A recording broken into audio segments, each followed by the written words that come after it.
today I want to share with you this number, this one here. So let us share it, okay? Now, the first thing when you are doing mathematics, okay, the first thing you need to do is to study the number. It's the first thing. Study the number first. Look at the number, study it, okay? Now, like this number, it is integrate with limits from 0 to 1, tan into sine inverse of x dx, okay? So we are required to perform, to work out this definite integral with limits. So as a learner, what you have to do is first to study the number. Having studied the number, you have to find out how can you simplify this number so that you can proceed to integrate this number or to work out the solution, okay?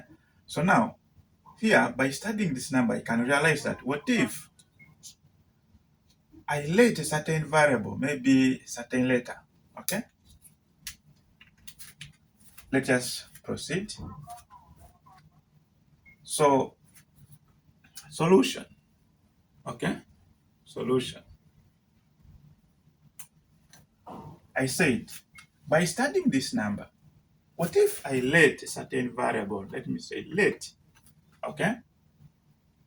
Variable u equals to this part, which is sine inverse of x, okay? So now, since you have introduced a new variable u, we have to find out or to get the relationship between this dx and this new variable u, okay? That one can only be possible if we differentiate, okay? So we need to get the derivative of this. So we differentiate both sides, this part with respect to u and this part with respect to x. But before you proceed, I want to show you something, that if you have maybe y equals to a to power negative 1 x, okay? So y is the same as x over a. When you cross multiply, you will get a y equals to x, okay? So the same applies here, okay? By looking at that, the same applies here, that this sine inverse can also come to be in this format, and you will get sine u equals to x, okay? Yes. So now we can differentiate. We differentiate both sides with respect to the variable, here with respect to u and here with respect to x. But look at, when you differentiate x, if y is equal to x, my dy dx equals to, let us say x is in the power of n. So you drop the power, you write the function as it is, maintain the power in its position, then you reduce the power by 1. That is the general method of differentiation, okay? So now here, when you differentiate sine u, you get cos u with respect to u, so we shall get du here, equals to, when differentiate x, just see that x has power 1. Put 1 here, it will be 1. Here 1 minus 1, it will be 0. So any number power 0 is 1. So 1, we shall get here 1 times with respect to what? X, which is dx. So here we shall get dx. So now you can see we have got a relationship between the x and u, okay? So our new variable will be du. At this point, you substitute now what you have here to the original number. So let us proceed. Let us go this side and we say our integral with limits from 0 to 1, we are integrating tan having sine inverse of x with respect to x will be what? Will be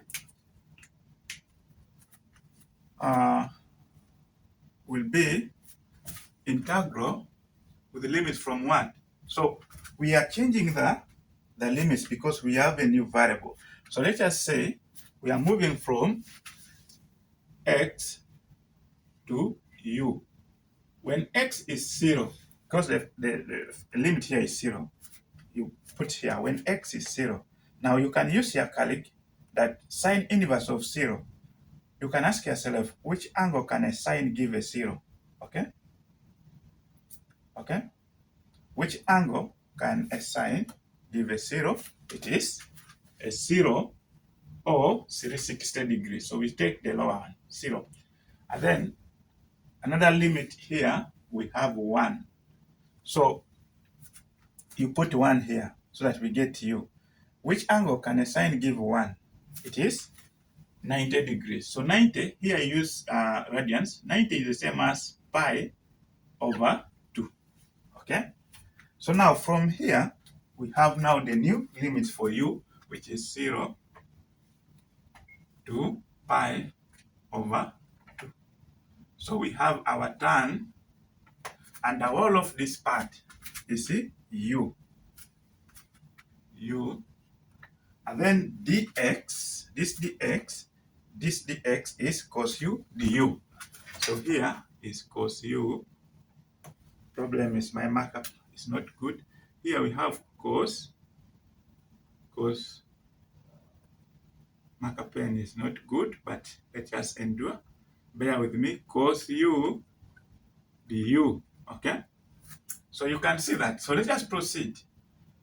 Okay? Let's just express tan u in terms of a sine and a cos. So we shall have 0 pi over 2 sine u over cos u, which is a tan u, dot this one cos u du. Okay? Now, cos u and cos u can cancel. Okay? We now have what we have now is integral with limits from 0 to pi over 2. We have this cos and the other one cancel. So we are remaining with sine u du. Okay? So we are to integrate this. When you are integrating, you must know that you are moving a derivative back to its original function. Okay? So what we have here is a derivative. So you ask yourself, what was differentiated to get this? Okay? So what was differentiated to get this? What do you differentiate to get a sine? When you check the other ratios, can you differentiate a tan to get a sine? Can you differentiate a cos to get a sine? So it's a cos. Now, when you differentiate a cos, you'll get negative sine. But here we have positive sine. So you multiply by -1 or you divide by -1. Then you'll get a negative cos with respect to what? To u, negative cos u. So we shall get negative cos, oh my God. So when you differentiate a cos, you get a negative sign. So it is a cos which you differentiate. But here we have a positive sign. So therefore, the other negative, when you divide both sides by negative, so a cos will come. It will be now negative cos here. So we shall get a negative cos of u, because we are differentiating with respect to u, with the limits from 0 to pi over 2. Okay? So let us plug in the limits. So we shall get negative is common. You plug in first the upper limit, which is cos of pi over 2. Then you subtract, when you plug in the lower limit, cos of 0. Okay? So what do you get now? Cos of pi over 2. Here you press your calc in, you set your calc to radians. So cos of pi over 2. So if you are used to degrees, you say cos of 90. Cos of 90 is 0, and the cos of 0 is positive 1. So this one will give us a 0 minus 1. So we shall get negative times negative 1, and finally we shall get positive 1. So that is the answer when we integrate this to this. Okay, so that is the final answer. So what do I have to say here? There is something I want to emphasize so much, especially when we are letting a variable to represent something here. Okay, so you can see here we are using substitution, okay, to substitute something else in place of the other. To substitute something else, you can see u in place of this, you can see this one in place of the x. That is substitution. So substitution is mostly applied in integration when the derivative exists in what? When the derivative exists in the function. Here, this is a function. How do we know that the derivative exists? That's why I say you first study the number. By studying it, you ask yourself, what if I let this part to be sine inverse of x? If I differentiate that to get the x, okay, in relation to u, you'll get this. How can this is a derivative, how can it be related to the function? You can see from where? From here. So the tan u had a relationship with the derivative, okay? It had some derivative. So this is a derivative existing in the function with our derivative, so that they can cancel, okay? But if that was not going to be possible, then we can use other means which we can help us to do the integration of this number. There are very many methods. So this is what we have for now. For me, the book I am using, I want to refer you to this book. Reference to the book Higher, and give you my book Higher Engineering Mathematics